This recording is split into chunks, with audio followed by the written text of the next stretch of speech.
Memohon kepadamu, berserah diri dan berbakti.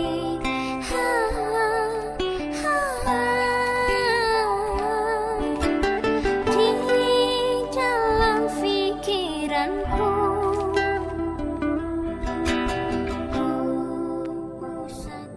Om Swastiastu, kembali lagi di channel Santi Dharma Chandra. Kali ini Santi berada di Pura Pengembak, Bali ya. Jadi di sini Santi mau sharing di channel Santi Dharma Chandra, obrolan santai di menjelang sore hari. Karena banyak pertanyaan dari Instagram, dari WhatsApp, ataupun dari curhatan teman-teman bagaimana cara menyembuhkan luka batin. Nah, di sini Santi mau sharing ke teman-teman bahwasanya cara menyembuhkan luka batin ya. Mungkin ini jawaban Santi itu sesuai dengan pengalaman Santi ya. Jadi nggak kalau bagus ya bisa diterapkan, kalau enggak juga nggak apa-apa. Karena kita kan diskusi santai, bagaimana kita bisa membenahi hidup kita masing-masing untuk lepas dari sebuah rasa trauma atau luka batin itu. Nah, dari jenis-jenis luka batin itu Santi banyak klasifikasikan ya, mungkin dari luka batin masa lalu, entah perlakuan dari keluarga atau luka batin masa kecil ya. Jadi entah ada yang dipukulin orang tua, dipukulin saudara, atau perlakuan yang memang merusak mental kita, psikis bahkan fisik atau seperti itu memang realita kehidupan itu ada seperti itu kan. Jadi dari perlakuan keluarga yang tidak enak kepada kita itu akan membuat sebuah pola atau membuat sebuah tatanan hidup yang ada di diri kita gitu kan, kayak mentally kita gitu kan. Terus ada juga yang trauma dengan pasangan, pacar atau suami istri, atau memang dari keluarga, sesama saudara atau apapun lah itu.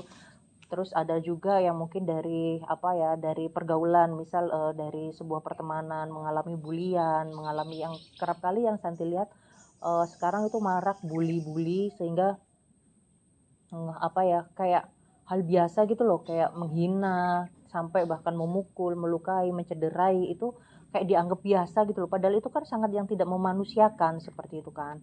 Jadi bagaimana kita bisa lepas, kita bisa sembuh dari luka batin kita masa lalu itu, untuk kita bisa menjadi pribadi-pribadi yang pribadi yang positif, pribadi yang memang cukup baik, karena kita sudah berdamai dengan diri kita sendiri. Nah, dari setiap kelahiran manusia tidak ada yang luput dari sebuah luka atau trauma, karena rasa senang, rasa sedih, rasa bahagia, terus rasa sakit, luka, semua itu adalah ritme alur itu yang memang silih berganti. Nah, kalau di Hindu itu kita bisa mengenal seperti istilah Robineda. Jadi kayak seperti hal yang berbeda, terus berlawanan atau dualisme.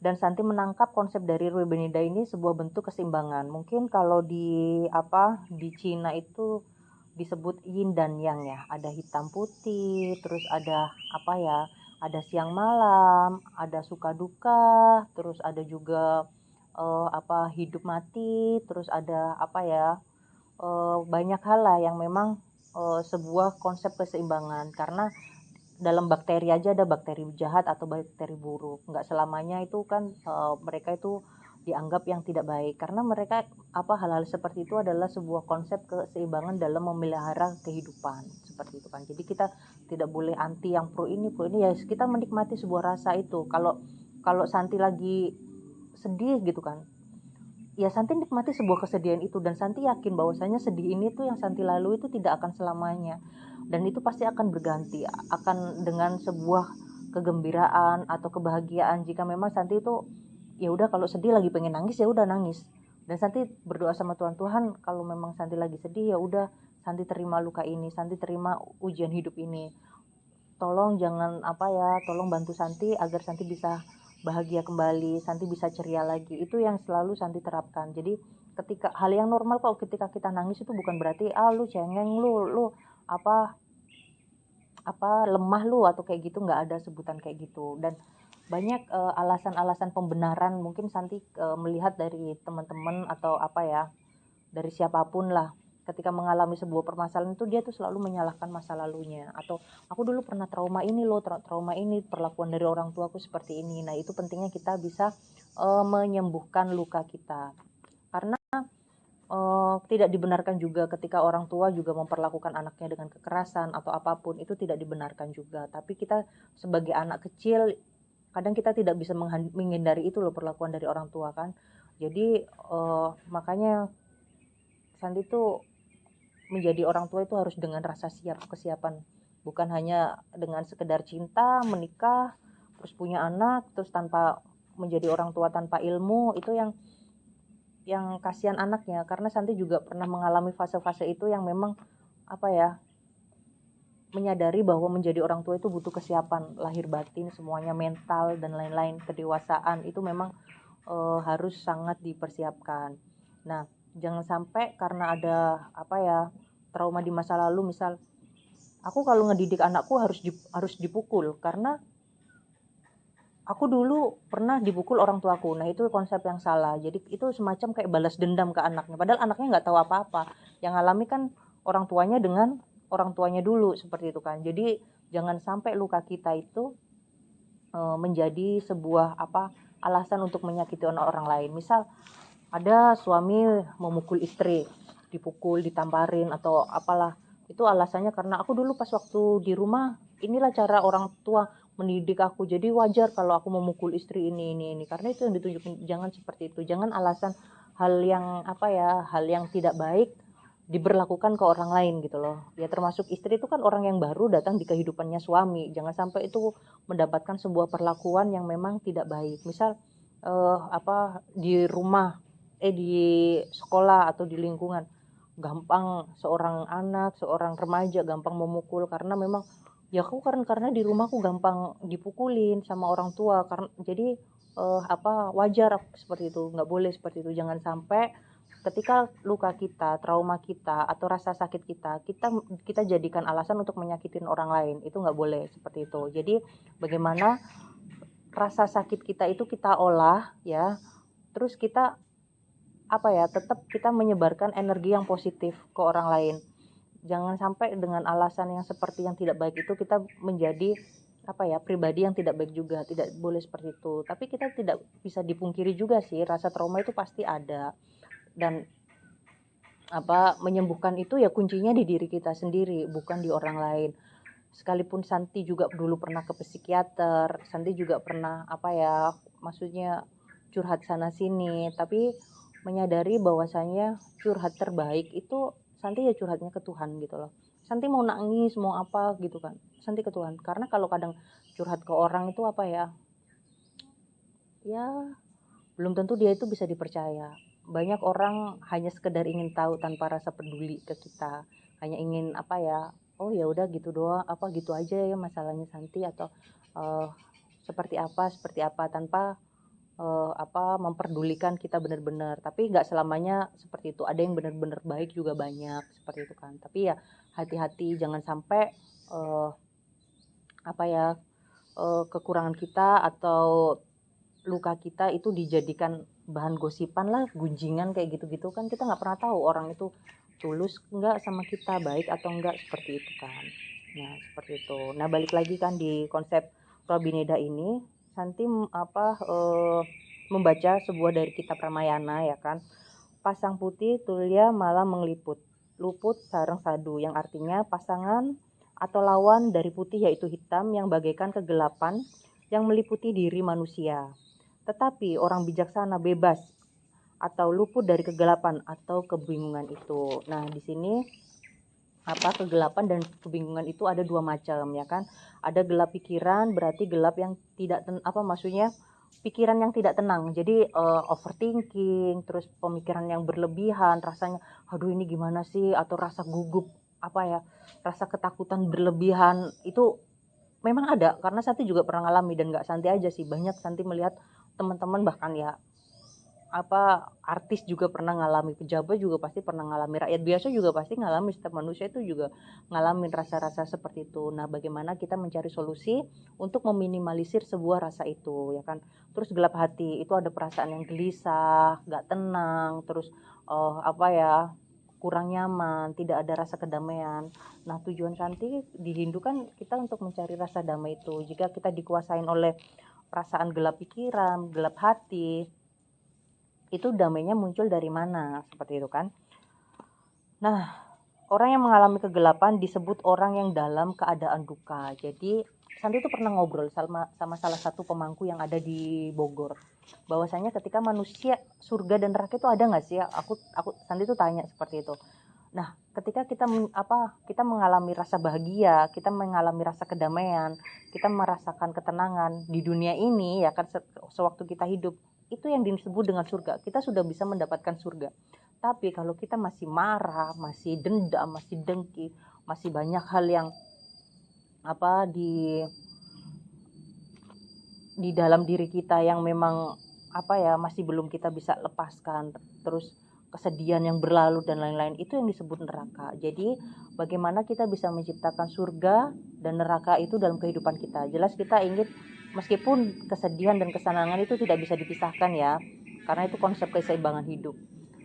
Tapi kita bisa meminimalisir sebuah kesedihan, mengolah rasa untuk menjadi sebuah kebahagiaan, yaitu yang disebut dengan surga yang kita rasakan di sini, di dunia ini, seperti itu kan.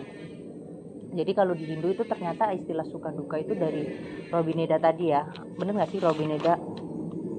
Iya, Robineda. Sorry ya, Santi sambil belajaran tadi, Santi nulis gitu. Jadi ternyata biasanya kan kayak di Banjar di tempe gitu kan, ada suka duka gitu kan. Oh, ternyata itu konsep keseimbangan, ada suka ada duka. Nah, terus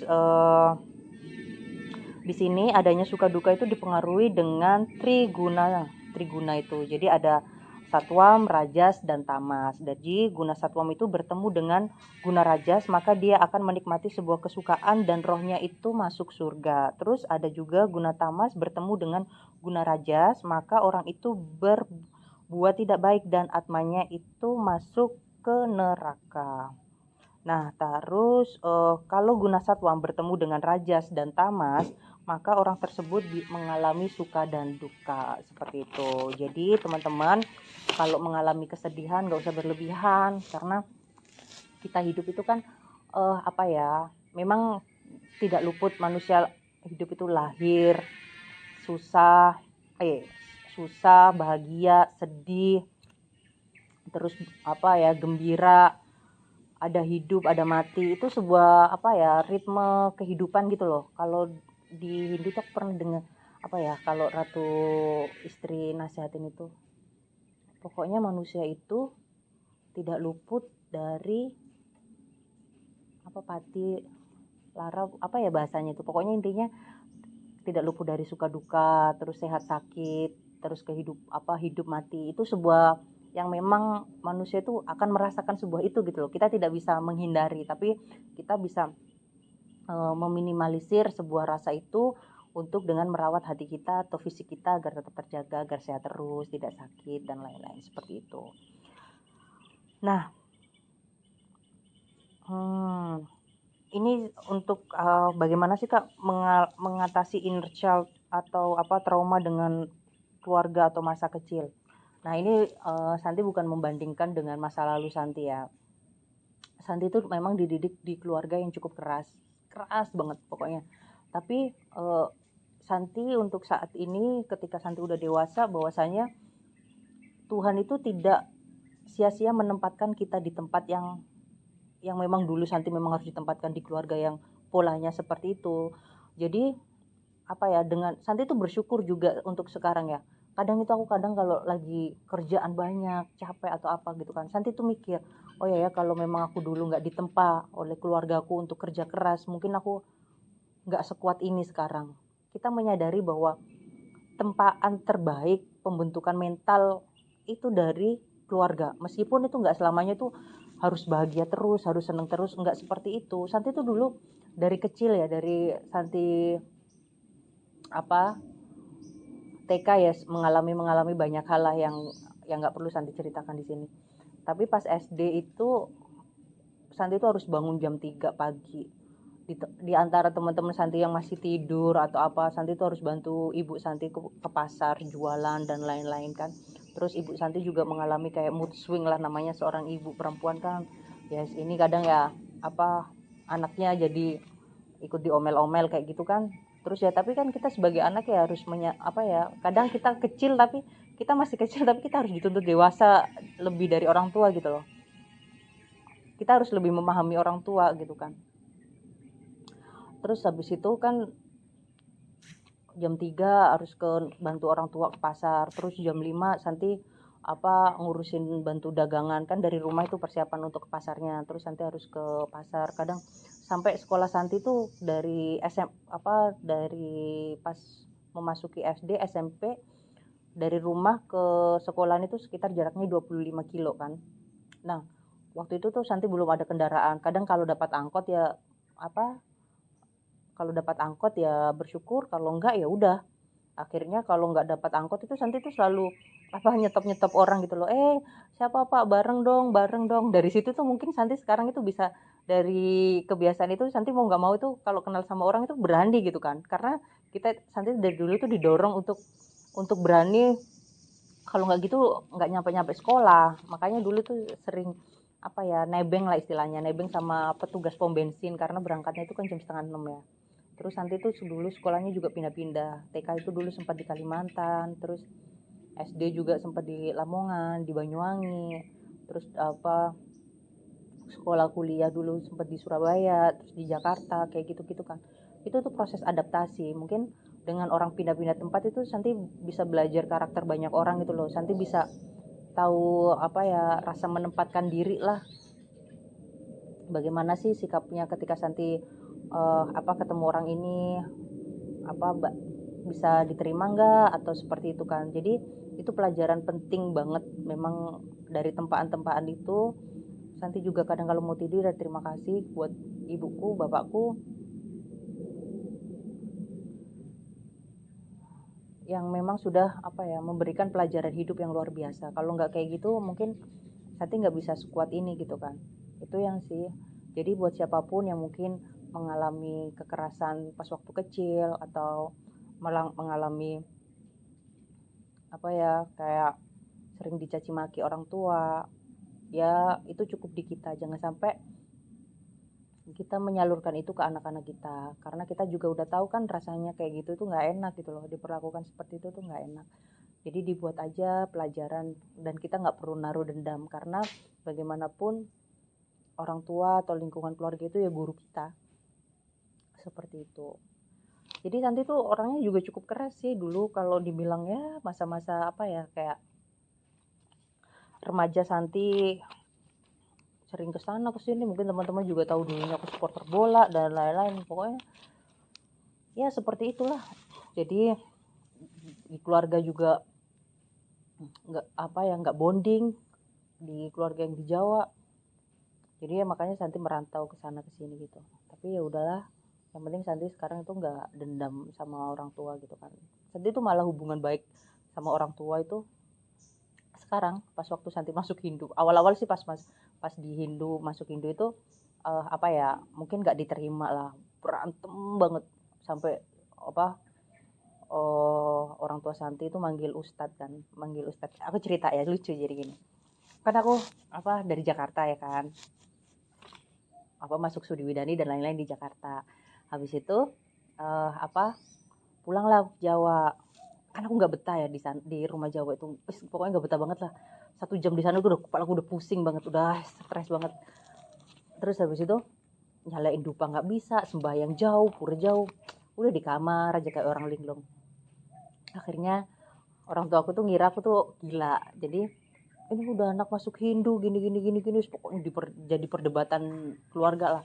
Cuma kan aku orangnya rock and roll aja ya, maksudnya cuek aja lah, bodo amat lah, aku bilang kayak gitu kan. Yang penting Santi prinsipnya nggak mau naruh dendam ke orang tua sih, enggak, biasa aja gitu kan, buat lucu-lucuan aja, karena yang ngerasa ya udahlah, aku bilang gitu kan. Terus udah dipanggilin aja sama ustadz gitu kan, pokoknya nanti Santi suruh minum air ini biar nanti sadar, itu mungkin kena dukun, kena setan itu, makanya dia masuk Hindu gitu kan. Ya udahlah, mana sih ustadznya, sini aja ngobrol sama aku bilang kayak gitu kan. Akhirnya didudukin tuh di keluarga kan. Ya udah Pak, gimana ini Pak, aku bilang kayak gitu kan. Pak Ustadz, aku bilang gitu kan, Bapak lihat saya ini gila apa enggak, aku bilang kayak gitu kan. Dilihat aja, ya enggak sih Mbak, digituin kan, ya bisa diajak ngobrol diskusi gitu kan. Terus gilanya dari mana, gara-gara aku masuk Hindu, aku bilang gitu kan. Nah Pak Ustadz kan ngerti ya, aku bilang gitu kan, kalau agama itu nggak bisa dipaksain Pak, mau model gimana pun aku juga nggak bisa Pak kalau masuk di agama Bapak, aku bilang kayak gitu kan. Ya Santi memang cocoknya di Hindu, aku bilang emang Santi salah, Santi kan nggak ngelakuin apa-apa, nggak kriminal nggak apa, aku bilang kayak gitu kan. Terus ngapain Santi dianggap gila? Ya udah, disuruh minum air putih, ya tak minum aja lah, orang minum aja ngapain aku takut, aku bilang gitu kan. Udah nih tak minum nih, aku bilang kayak gitu kan. Ngobrol-ngobrol lah sama ustadznya, malah ustadznya yang curhat, aduh Mbak Santi, ini ya anak saya itu pengennya mau jadi ini sekarang di pesantren ini. Ya akhirnya juga jadi teman yang baik tuh, aku bilang itu. Pak Ustadz juga tahu aku di hidup, beliaunya juga Islam, aku bilang itu nggak ada tuh yang apa, maksudnya yang kayak jadi perdebatan lah gini-gini, kok enggak, aku biasa aja. Terus ya udah, aku bilang gitu, ya udahlah Bu, aku bilang gitu kan, ya emang ini udah jalan hidupku, aku bilang gitu kan, aku nggak bisa kalau dipaksa balik lagi, aku bilang gitu.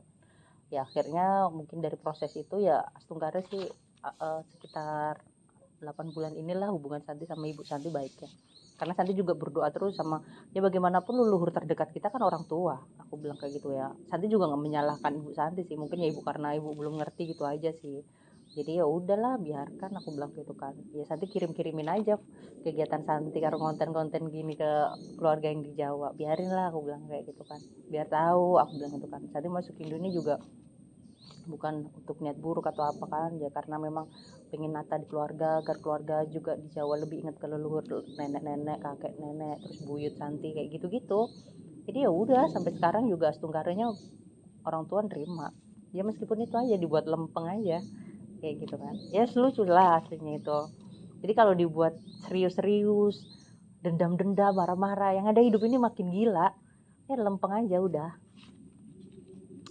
Terus yang mengalami perceraian rumah tangga tidak baik-baik saja, saya sih juga bingung, saya juga ngalami sih kayak gitu, proses-proses apa kayak perceraian dan lain-lain, ada curhat juga kayak gini-gini. Kemarin juga ada curhat kan temen, dia nikah sama orang bule, terus buntut lah harta gono gini, apalah aku juga nggak tahu lah, dia curhat-curhat kayak gitu. Terus karena perlakuan lah, psikis, fisik dan lain-lain. Aku cuma kayak gini, sesuatu hal yang sakit itu adalah sebuah kode dari Tuhan bahwasanya itu tidak baik buat kita. Kalau dirasa pasangan itu sudah menyakiti kita, ya Santi lepasin gitu loh. Terus bukan berarti kamu nggak setia dong gitu kan, bukan nggak setia gitu, aku juga nggak mau konyol gitu kan. Setia terbaik ya ketika kita saling membahagiakan, saling menghargai, saling bertanggung jawab, saling setia, terus nggak menyakiti gitu kan. Terus kalau setia sama orang yang menyakiti kita buat apa, itu bukan setia lah, ngapain harus setia kayak gitu. Santi tuh realistis aja orangnya, nggak ada tuh maksudnya kayak berkorban itu it's okay lah kalau kita menemani laki-laki kita mulai dari nol ya. Aku Santi sih nggak masalah, Santi ketika memandang laki-laki juga nggak lihat itu orangnya harus mapan, harus jalan sama Santi, harus kaya banget, harus anaknya pejabat, harus jalan Santi, enggak seperti itu. Santi tuh lihat, oh ya ini laki-laki ini bisa diajak hidup bareng nggak sih, oh ini dia udah punya rasa untuk hidup ke depan, tanggung jawabnya, rasa kerja kerasnya. Ya udah kalau memang dirasa memang bisa bisa mempunyai kriteria seperti itu, dia bisa bertanggung jawab, dia bisa bekerja keras, rajin ibadah, ya udah nggak apa-apa, gas aja. Kan kita nggak pernah tahu masa depan orang. Selagi dia niatnya baik, terus dia pekerja keras, bertanggung jawab, terus dia setia, ya nggak apa-apa lah, aku bilang kayak gitu kan. Terus ada lagi juga, nah balik lagi ya ke curhatan teman aku. Sorry ya agak random. Terus habis itu kan, Kak gini dia menghancurkan fisik aku, psikis aku sampai rusak mental aku gini. Ya iyalah kalau kita lagi berantem sama pasangan ya jelas kita rasa sakit hati itu pasti ada ya kan. Terus aku bilang gini, Kak kalau memang dirasa suaminya itu nggak baik, menyakiti, ya udahlah Kak dilepasin aja, aku bilang kayak gitu kan. Yang penting apa Kakak juga nggak usah dendam sama mantan suami ya kan, udah kita melepaskan, kita juga memaafkan, meskipun memaafkan itu proses ya, nggak langsung instan gitu kan. Kalau masalah harta godok gini ya terserah kakak lah itu gimana, tapi kalau Santi pribadi dari percayaan kemarin ya udahlah, Santi cari lagi, mulai dari minus lah, minus, bener-bener minus, ya karena lah Tuhan juga nggak ngebiarin Santi lapar gitu sampai sekarang. Ya Santi berdoa aja, karena kalau Santi lagi pengen apa gitu kan, Santi berdoa aja Tuhan, karena Santi percaya Tuhan itu maha kaya. Tidak Sang Yang Widi Wasa itu tahu kebutuhan Santi gitu kan. Jadi ya udah, kita akan ditempatkan hidup bahwasanya hidup itu kita percaya kepada Tuhan dan leluhur, itu sih. Kita harus mengandalkan itu. Jangan mengharapkan kebahagiaan ke manusia. Manusia itu cuma variabel aja. Jadi kalau ada manusia membahagiakan Santi ya bersyukur, kalau enggak ya nggak apa-apa. Kalau enggak ya Santi tetap happy kok, tetap enjoy. Jadi ketika Tuhan mengirimkan orang-orang baik ke Santi, terus bisa membahagiakan Santi, yaitu dari Tuhan. Dan Santi nggak akan mengantungkan kebahagiaan Santi ke orang lain. Karena takutnya, karena kan manusia itu bisa berubah ya. Yang bisa mempertahankan ya Tuhan itu. Makanya Santi bilang Santi selalu berdoa, Tuhan pertemukan aku dengan orang-orang baik yang positif agar Santi bisa bisa bahagia gitu loh, bisa happy, bisa enjoy gitu. Jadi ya seperti itu sih. Dan gak usah disesalin lah, maksudnya kalau mau cerai ada anak ya bisa diobrolin baik-baik, kalau enggak ya udah mau gimana lagi. Dan gak usah disesali, karena kan kadang kan pernah ya Santi itu deket lah ceritanya itu kan, deket ya ada lah, Santi juga nggak jelek-jelek banget gitu kan, ada yang ngedeketin Santi, oh ya Santi udah punya anak nih digituin kan. Terus habis itu kan ya udah tahu sih kalau aku udah pernah divorce. Terus habis itu kan, udahlah kalau kamu mau sama aku, anak kamu gak usah diajak karena anak kamu beban. Wih, dalam hati Santi kesel banget. Kalau disuruh milih pasangan sama anak, ya mending milih anak lah, aku bilang gitu kan. Kalau kalau sekedar deket-deket ngapain, aku bilang kayak gitu kan. Jadi aku juga heran sih kepada sama orang yang menganggap anak itu beban gitu loh. Makanya aku dari situ tuh ya kayak jangan sampai anak-anakku diremehkan gitu kan. Santi harus tetap kerja keras, Santi harus tetap semangat bekerja buat anak-anak Santi. Menikah lagi atau enggak ya Santi udah pasrahkan sama Tuhan gitu loh. Kalau pun menikah lagi tapi nggak bisa membawa kebahagiaan buat anak-anak Santi, ya buat apa? Santi mau menikah itu anak-anakku juga harus bahagia, harus bisa kumpul bersama lagi, menjadi keluarga yang baik lagi, terus fokus ke ibadah, ke pura bareng, terus karena menganggap keluarga itu sebagai tim gitu loh. Jadi kalau menganggap jangan nikah karena ada punya anaknya beban gini-gini, ya udah aku juga nggak pernah minta tuh, maksudnya yang harus gila pernikahan lagi itu enggak. Jadi kalau ada yang tanya Santi harus, ya itu karena memang nggak semua orang itu punya pikiran dewasa yang memang kadang anak dianggap beban gini gitu kan. Jadi bukan lagi ya udahlah nanti aku nafkahi, tapi belum tentu dia bisa jadi bapak yang baik buat anak-anakku. Jadi alasan Santi masih sendiri ya itu, ya semoga sih Tuhan memberikan jodoh yang baik yang bisa menerima Santi, anak-anak Santi, menganggap perjalanan hidup Santi itu bukan kekurangan. Seperti itu.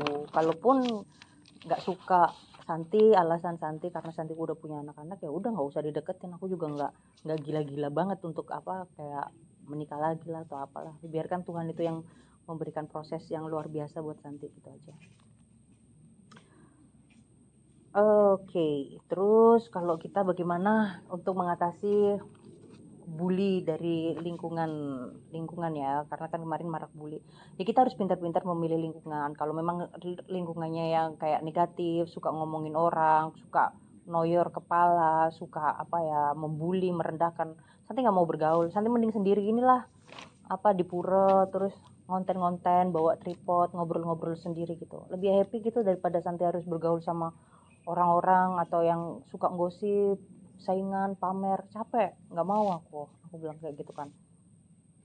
Aku enjoy gini aja, jadi happy saling cerita sama teman-teman yang memang setia di channel Santi Dharma Chandra. Capek tahu kalau punya lingkungan yang saingan, menjatuhkan, gosip gitu. Aku nggak mau, aku happy kayak gini aja lah, aku bilang kayak gitu. Biarin lah orang mau ngomong apa. Kalau memang Santi bergaul juga biasanya tuh ruang lingkup kerjaan atau apa gitu kan. Kalau cuma nambah-nambahin energi negatif, aku aku nggak mau, biarin aku sendiri gini aja, enjoy aja, nggak perlu takut sendiri. Jangan karena kesepian terus punya teman salah, nggak perlu takut, di pura aja gini happy enjoy, nonton apa maksudnya baca-baca buku atau nonton. Sekarang itu lagi banyak apa ya, konten-konten tentang hidup yang baik-baik gitu kan, enjoy gitu. Jadi kita hiburannya gitu-gitu aja lah, yang positif-positif aja. Aku nggak mau karena aku rasa nggak ada teman atau apa terus aku salah salah pergaulan, yang ada aku apa ya, kayak badut jatuhnya. Aduh, mataharinya ini nyentrong banget. Ya udahlah, nggak apa-apa. Nah, balik lagi ke laptop, bukan laptop sih, ke buku.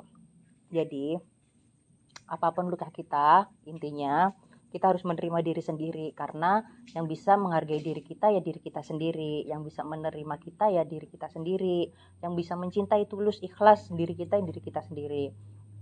Kalau kita belum bisa menghargai diri kita, bagaimana orang lain, bagaimana pasangan, bagaimana anak, bagaimana keluarga mau menghargai kita kalau diri kita nggak bisa menghargai? Maka dari itu, hal yang pertama adalah menerima dan mencintai diri kita sendiri. Ajak ngobrol badan kita, berterima kasih, terus ajak ngobrol diri hati kita, apa yang kita rasakan. Kita bisa kok. Aku kadang tuh, Santi tuh punya moto atau prinsip, kadang temen diskusi terbaik ya diri aku sendiri gitu kan. Jadi oh ya gini-gini, oh ya gini-gini, aku tanya sama diriku sendiri, aku juga yang menjawab pertanyaan itu gitu. Nah, yang kedua, kita harus mempunyai mimpi atau cita-cita, tujuan hidupnya apa, misal kayak gitu kan. Misal Santi nih, cita-cita terbesar Santi itu kan pengen punya keluarga yang utuh kan gitu, pengen lingkungan yang baik, pengen ibadah bareng di pura, pengen sama punya anak apa sama anak-anakku, pengen apa ya, kalau secara materi Santi pengen punya rumah di Bali, punya lahan yang luas, ada anjing, kucing, terus kalau ada rezeki lebih Santi bisa bangun panti asuhan, karena Santi menyadari gimana susahnya waktu itu Santi sama anak Santi dulu pontang-panting cari tempat tinggal, punya panti jompo, punya pasraman. Itu sih mimpi Santi, tujuan Santi ya. Pasti yang dicari hidup ini, kalau nggak yang bermanfaat buat apa diri kita gitu loh, atau bermanfaat buat orang lain, mendamaikan diri kita sendiri ya, seperti itu. Oke, ini ada pesawat ya gini lah kalau ngonten, belum ada studio. Jadi tadi ada cerita ya, kan Santi ngonten di sini mau cari bunga nih cari bunga ya kan, terus diginiin, ya siapa itu, aku bilang gitu kan, karena sepi banget, ini kan bukan hari rainan ya. Pamangku, aku bilang gitu kan, swastiastu Pak, aku bilang gitu, izin ya Santi syuting di sini boleh, Santi mau ngevlog. Oh ya nggak apa-apa, langsung karena diizinkan.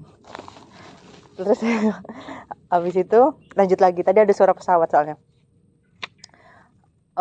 Setelah karena kita fungsi dari sebuah mimpi dan cita-cita itu ya karena kita agar tetap di jalan tujuan hidup kita itu, nggak mencong ke sana ke sini gitu kan.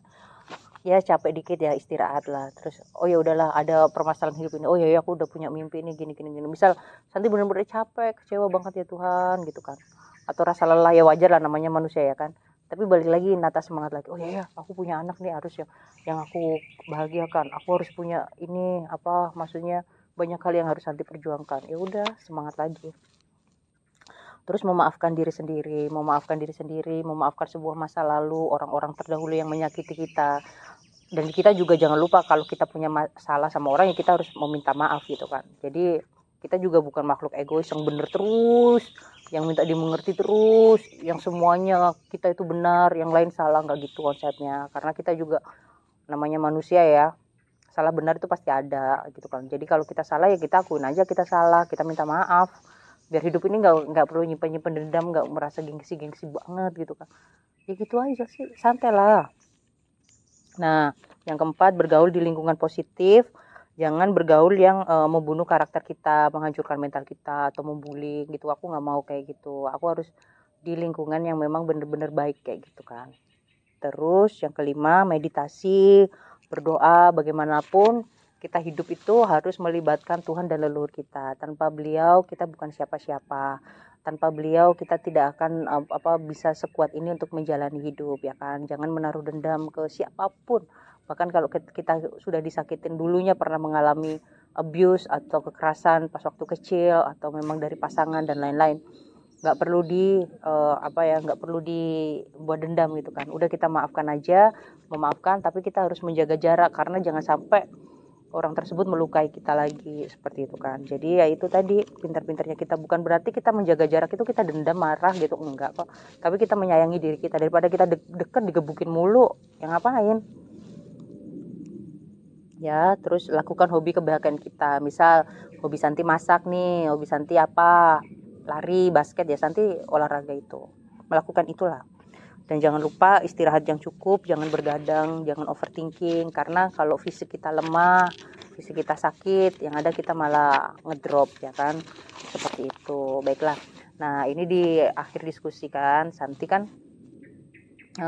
mengutip sebuah dari Saramucaya Sloka 505, bahwasanya Santi baca ya ini ya, mereka yang arif bijaksana tidak bersedih jika mengalami kesusahan, tidak bergirang hati jika memperoleh kesenangan, tidak digelapkan hatinya oleh kemarahan, ketakutan, dan kedukaan hati.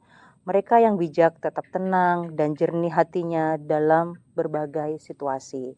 Jadi bagaimanapun suasana senang, sedih, atau apapun, kaya, miskin, lagi bokek, lagi nggak ada duit, lagi ada masalah, nggak ada masalah, kita itu tetap tenang. Karena dengan rasa tenang kita bisa menjadi pemenang dalam sebuah kehidupan ini. Seperti itu ya. Terus mengutip juga dari saya Rasamucaya Sloka 498. Jadi sesungguhnya tidak dapat dihindari suka duka itu, sebab keduanya adalah anugerah bagi pendewasaan diri. Namun mereka yang bijak tidak akan dapat dikacaukan oleh keduanya dan justru mendapatkan manfaat darinya. Maka dari itu sebuah luka dulu di masa lalu kita, terus sebuah kebahagiaan, kenangan yang baik bersama keluarga atau apapun itulah, suka duka itu pasti ada lah ya. Itu adalah sebuah proses kita, pendewasaan kita, bagaimana kita menerapkan pola itu untuk kita memperlakukan orang lain atau keluarga. Jadi buat teman-teman yang masih mengalami overthinking, ketakutan, ya nggak apa-apa sih kalau mau ke psikiater juga nggak apa-apa. Atau kalau Santi pribadi kan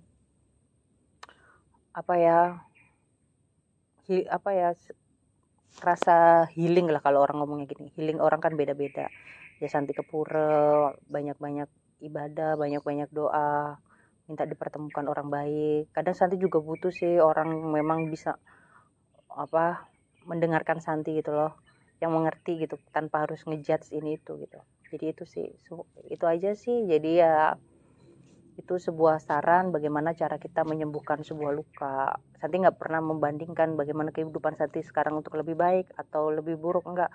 Santi ya pede-pede aja lah, hidup Santi seperti ini kok, aku bilang kayak gitu kan, nggak ada yang aku tutup-tutupin. Jadi kalau memang dirasa baik ya silahkan diterapkan, kalau memang nggak baik juga nggak apa-apa sih, ditonton aja, di like juga nggak apa-apa, di komen dong. Baiklah, biar Santi semangat kontennya. Baiklah, itu tadi obrolan kita di Pura Pengembak. Semoga bisa menjadi semangat acuan bahwasanya kita bisa menjadi pribadi yang lebih baik. Jangan sampai trauma kita itu menjadi alasan untuk melukai sesama. Baiklah, jangan kemana-mana, tetap setia di channel Santi Dharma Chandra. Subscribe, like, dan share sebanyak-banyaknya agar channel Santi Dharma Chandra ini bermanfaat buat umat sedharma. Terima kasih. Mari kita tutup dengan Parama Santi ya. Om Santi Santi Santi Om.